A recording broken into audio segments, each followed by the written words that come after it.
નમસ્કાર દર્શક મિત્રો, ફાસ્ટ ન્યૂઝ ઇવનિંગ બુલેટિનમાં હું ઉદય રાવલ આપનું સ્વાગત કરું છું। બુલેટિનની શરૂઆત કરીશું ઉમરગામના મુખ્ય સમાચારોથી।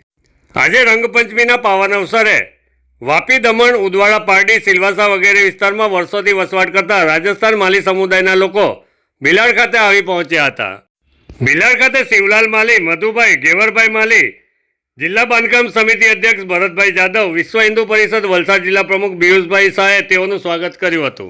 રાજસ્થાનના લોકો માટે હોળી પર્વનું વિશેષ મહત્વ છે। માલી સમુદાયના લોકોએ ઘેરૈયા નૃત્ય રજૂ કરી હોળી પર્વની એકબીજાને શુભકામના પાઠવી હતી।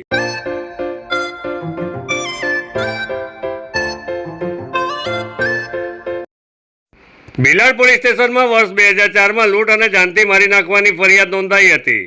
લૂંટની ઘટનામાં તપાસ કરતા આરોપી તરીકે આનંદ શિવપૂજન તિવારીની ઓળખ થઈ હતી। લૂંટના આરોપીની ધરપકડ કરવા પોલીસે અનેક પ્રયાસો કર્યા છતાં સફળતા મળી ન હતી। આરોપી આનંદ તિવારી સાધુ બનીને જીવન વ્યતીત કરતો હોવાની બાતમી ભીલાડ પોલીસને મળી હતી।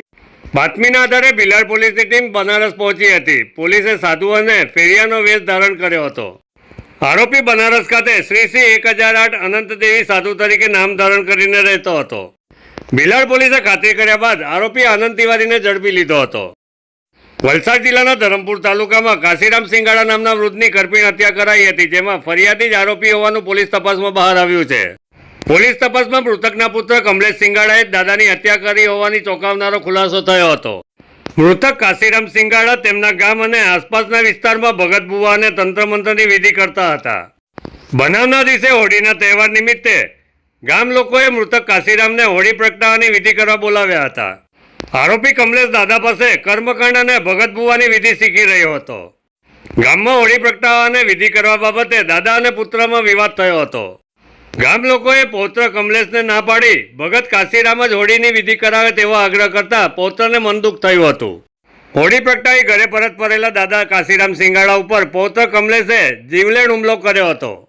સમગ્ર ઘટના અંગે આરોપીની ધરપકડ બાદ વલસાડ જિલ્લા એસપી ડોક્ટર કરણરાજ વાઘેલાએ વિસ્તૃત જાણકારી આપી હતી। 14મી માર્ચના રોજ ધરમપુર પોલીસના વિસ્તારનું જે નાની કોરવડ ગામ છે, જે મહારાષ્ટ્ર બોર્ડર પર છે, ધનુકી ફળિયા, ત્યાંના કાશીરામ સિંગાડા, જેની ઉંમર અંદાજિત 80 વર્ષ છે, એનું મર્ડર, હત્યાનો બનાવ બનેલો હતો અને આ હત્યાના બનાવને ડિટેક્ટ કરી કાઢવામાં ધરમપુર પોલીસ અને વલસાડ જિલ્લા ક્રાઇમ બ્રાન્ચને સફળતા મળી છે।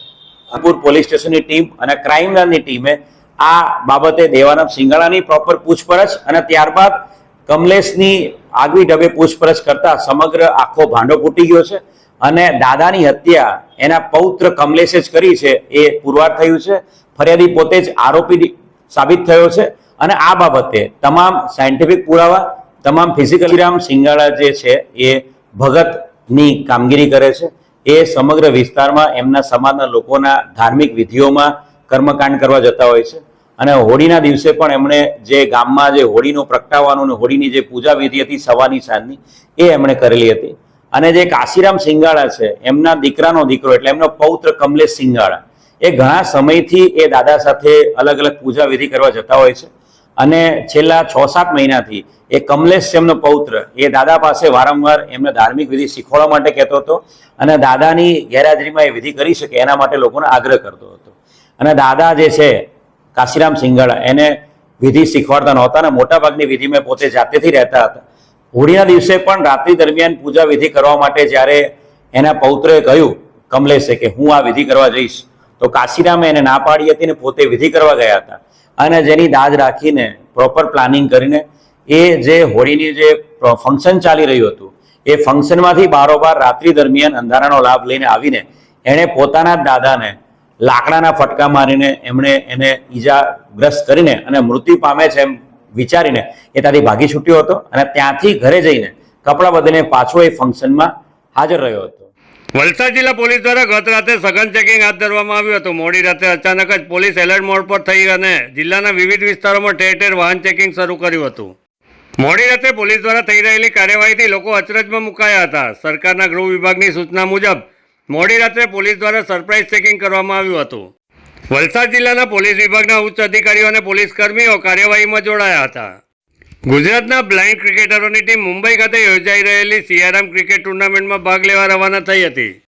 દેશ અને દુનિયામાં અનેક ક્રિકેટ ટુર્નામેન્ટોમાં ચેમ્પિયન બની ચૂકેલી ગુજરાત બ્લાઇન્ડ ક્રિકેટ ટીમના ખેલાડીઓને સરકારી સહાય મળતી ન હોવાથી સામાજિક સંસ્થાઓ પાસેથી ફંડ ફાળો ઉઘરાવી અને સાથે જ પોતાના ખિસ્સામાંથી પૈસા કાઢી ક્રિકેટ ટુર્નામેન્ટોમાં ભાગ લેવા જવું પડી રહ્યું છે. મુંબઈ જઈ રહેલા ગુજરાતની ટીમના બ્લાઇન્ડ ક્રિકેટરોએ સરકાર તરફથી સહાય મળે તેવી માંગ કરી હતી. જે મારું નામ મનીષ અડિયા છે. હું કચ્છ ખાતેથી અહીંયા પસંદગી પામ્યો છું. અમે આ બ્લાઇન્ડ ક્રિકેટ સિયારામ કપ રમવા જઈ રહ્યા છે 19, 20, 21 મુંબઈ ખાતે. કેવા તો બીજું કંઈ વધારે નહીં, ગવર્મેન્ટ પાસે એવી માંગ છે. આ લોકો જે પછાત જિલ્લામાંથી જે બેકવર્ડ કાસ્ટમાંથી ને આવે છે એ લોકો ઇન્ટરનેશનલ પણ રમી ચૂકેલા છે. આમાં અમારી ટીમમાં છે એવા ખેલાડી 4-5 ઇન્ટરનેશનલ પણ રમી ચૂકેલા છે. એ લોકો પાસે કોઈ કામ ધંધો રોજગાર કંઈ એવું કોઈ ગવર્મેન્ટ જોબ નથી જે પોતાનું ગુજરાન ચલાવી શકે. લાસ્ટ 11 વર્ષથી ગુજરાત ટીમ મુંબઈ ખાતે ચેમ્પિયન રહી છે. અમારી એવી જ માંગ છે કે આ જે નેશનલ તો ઠીક, ઇન્ટરનેશનલ વાળાને કોઈ એવી કોઈ જોબ આપે તે પોતાનું ગુજરાન. મારું નામ સુભાષ ભોયા, કપરાડા તાલુકા, પીપલસદ ગામ. અને હું બ્લાઇન્ડ ક્રિકેટ રમી ચૂક્યો છું, ઇન્ટરનેશનલ, નેશનલ રમી ચૂક્યો છું. હવે અમારે એમાં એક જ તકલીફ છે કે અમારા પાસે કોઈ નોકરી ધંધો કોઈ નથી. તો સરકારને એવી વિનંતી કરીએ કે અમને કોઈ થોડીક પોતાનું ગુજરાન ચલાવવા માટે કોઈ નોકરી ધંધો કોઈ કરી આપે તો સારી વાત. એમ અમે આગળ સરકાર જોડે વાત કરી, ઘણી વખત આમ તો અમે રજૂઆત કરી પણ કોઈ એનો જવાબ નથી આવ્યો. અત્યારે આજે અમે મુંબઈ ખાતે રમવા જઈએ છીએ નેશનલ ટુર્નામેન્ટ. હજી સુધી તો હું ઘણી રમી ચૂક્યો છું. 2006થી રમી ચૂક્યો છું. 2 વખત ઇંગ્લેન્ડ જઈ આવ્યા, 3 વખત પાકિસ્તાન જઈ આવ્યા, ઘણી બધી ઇન્ટરનેશનલ રમી ચૂક્યો છું.